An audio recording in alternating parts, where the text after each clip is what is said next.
Ya, buenos días o buenas tardes, no sé en qué momento estarán viendo esto, pero hoy día estamos acá para hablar de la identidad bioquímica 2, ¿cierto? Del año 2021, donde vamos a tratar los temas de aminoácidos principalmente, que es el tema que me toca a mí. Entonces, en modo introducción, quiero hacerles esta analogía como para entretenerlo en realidad, porque cuando uno estudia esta materia, ve que son muchas vías y que se enredan y están todas interconectadas y no sabe para dónde va la cosa. Entonces yo quiero hacer la analogía con que todos los caminos conducen a Roma. O sea que independiente yo tenga aminoácidos en los tejidos extrahepáticos, en el hígado o en el músculo, van a producir estos caminos una vía común, ¿cierto?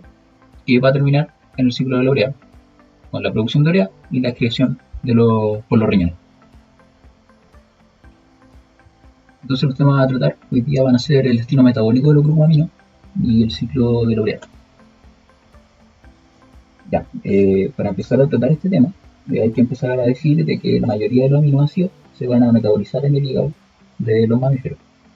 Entonces, los aminoácidos obtenidos de la proteína de la dieta son la mayor fuente de producción de grupos aminos. Esto va a producir amoníaco, que luego va a pasar al ciclo de la urea, ¿cierto? Va a pasar al riñón y va a haber su posterior excreción.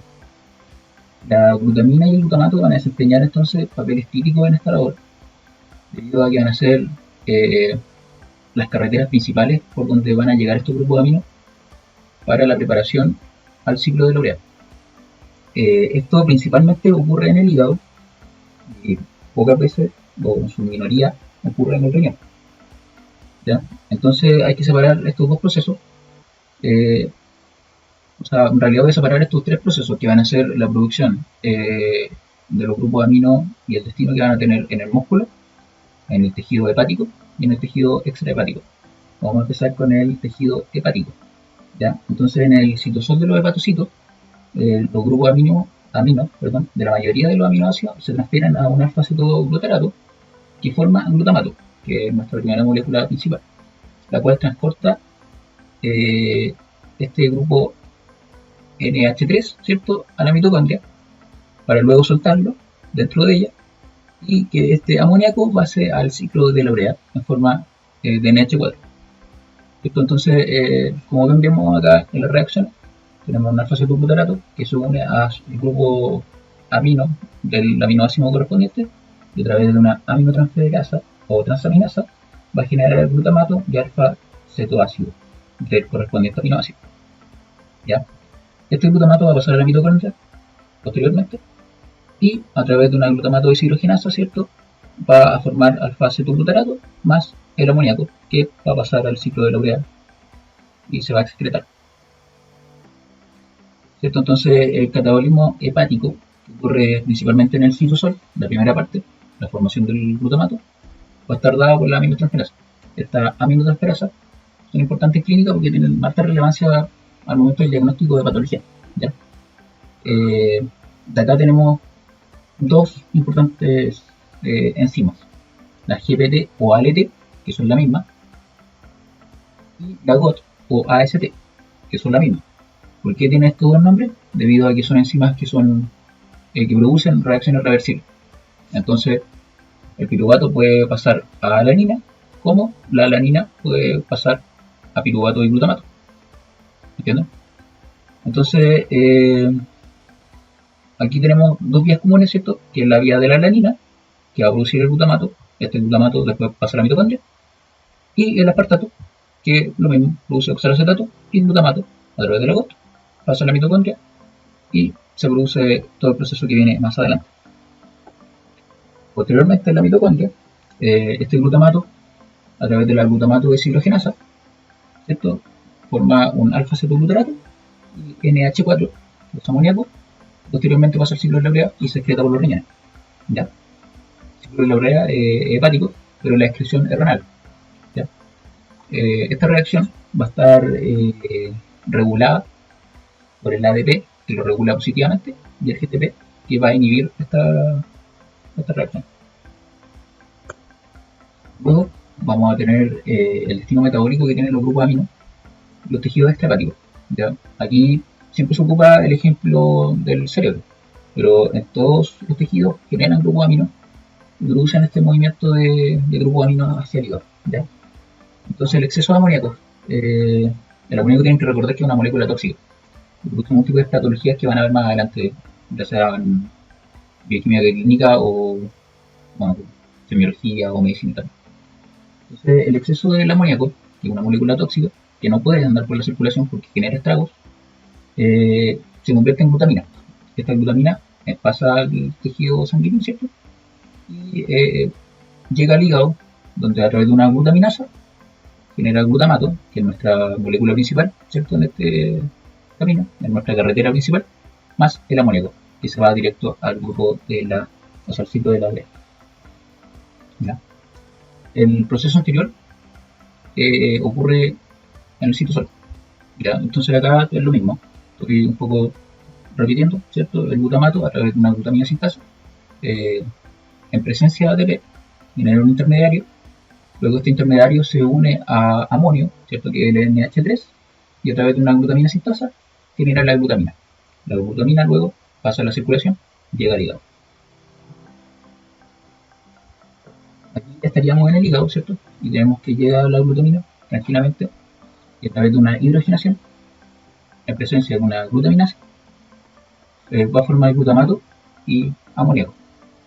El glutamato y el amoníaco son parte esencial del ciclo de la urea.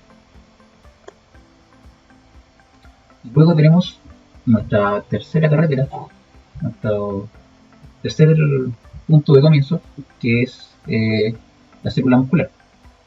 En el músculo, el exceso de grupamino se transfieren al piruvato, produciendo alanina.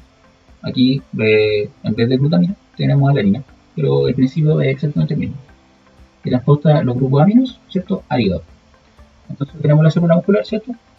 A la célula muscular le llega glucosa de la sangre, la glucosa produce piruvato, ¿cierto? El piruvato va a quedar ahí esperando el aminoácido que tiene la célula muscular, porque como bien sabrán, metabólicamente bien activa y necesita hartas proteínas para funcionar, va a generar este amoníaco. El amoníaco va a pasar al glutamato, ¿cierto? El glutamato y el piruvato se van a unir formando alanina. ¿Ya? La alanina aquí va a ser la que va a pasar a la sangre y de la sangre va a pasar al hígado. En el hígado, la alanina se va a unir al alfa-cetoglutarato, perdón, va a formar piruvato y glutamato. El piruvato va a servir para reciclar esta glucosa, ¿cierto? Conocido como ciclo de Cori, y el glutamato va al ciclo de la urea produciendo amoníaco y urea. Y entonces ya aquí tenemos ya preparados estos tres caminos, en su conjunto en realidad no son tan complicados si lo aprendemos a ver de manera separada. Como bien vieron, el glutamato al final va a ser nuestro fin último, que va a producir el amoníaco y posteriormente va a producir la urea. Entonces, ¿cómo se produce la excreción del nitrógeno? Ya tenemos el glutamato, tenemos el nitrógeno en el hígado. Ahora, ¿qué es lo que pasa para que se pueda excretar este nitrógeno? ¿Ya? Acá, de manera bien simple, tenemos que este nitrógeno, el amoníaco, se une con el aspartato, ¿cierto? Más bicarbonato, va a producir la urea. Esta urea después pasa a los riñones y se excreta. Entonces, en el ciclo de la urea vamos a tener que comenzar en la mitocondria y terminar en el citosol. ¿Ya?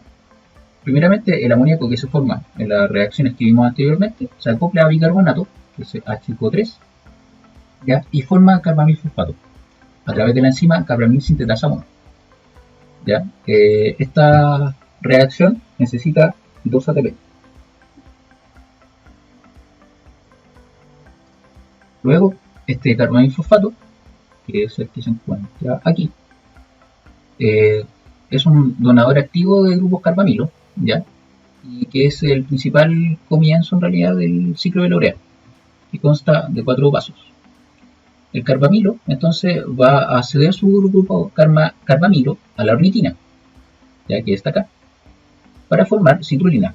Esta reacción es catalizada por la ornitina transcarbamilasa La citrulina formada pasa de la mitocondria al citosol. Luego se introduce el aspartato, formando arginosuccinato con requerimiento de ATP. El arginosuccinato, a través de la arginosuccinatoliasa, se transforma en fumarato, ¿cierto? Que sale de este ciclo, y arginina. ¿Ya? La arginina, a su vez, se hidroliza en ornitina y en urea. La ornitina se recicla entonces, formando el fin de este ciclo, y luego se une de nuevo al carbamilfosfato, ¿cierto? Citrulina, arginosuccinato, etcétera, etcétera, etcétera. Entonces hay que tener ciertas consideraciones. La ornitina y la citrulina se mueven libremente a través de la mitocondria y el citosol, debido a su tamaño y no a su carga, ¿ya? Porque son moléculas cargadas, que si bien son cargadas, se pueden mover a través de la membrana debido a su pequeño tamaño. La síntesis de fumarato es importante en el ciclo de la urea, debido a que conecta el ciclo de la urea con el ciclo del ácido cítrico. ¿Ya? El furamagarato entonces se puede convertir en malato y luego en oxalacetato, que pueden seguir siendo metabolizados en el citosol o ser transformados eh, para la utilización en el ciclo de Krebs. ¿Ya? Entonces aquí tenemos la estequiometría final del ciclo de la urea, donde tenemos la producción de la urea, ADP y fumarato. ¿Ya? Para este necesitamos 3 ATP. Entonces la regulación va a estar dada de manera a corto plazo y a largo plazo. ¿Ya?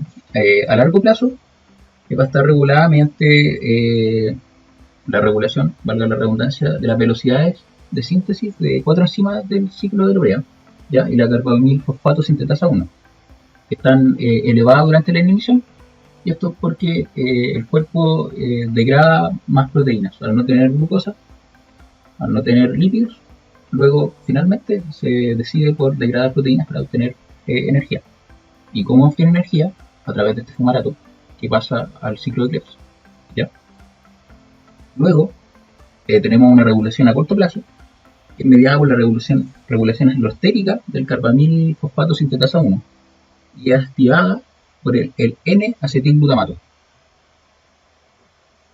Entonces, así en resumidas cuentas, tenemos que el ciclo no es tan complicado, se puede entender, y eso, y todos los caminos van a llevar a la formación de la urea, ¿ya? Que finalmente va a terminar siendo excretada por el riñón. Muchas gracias.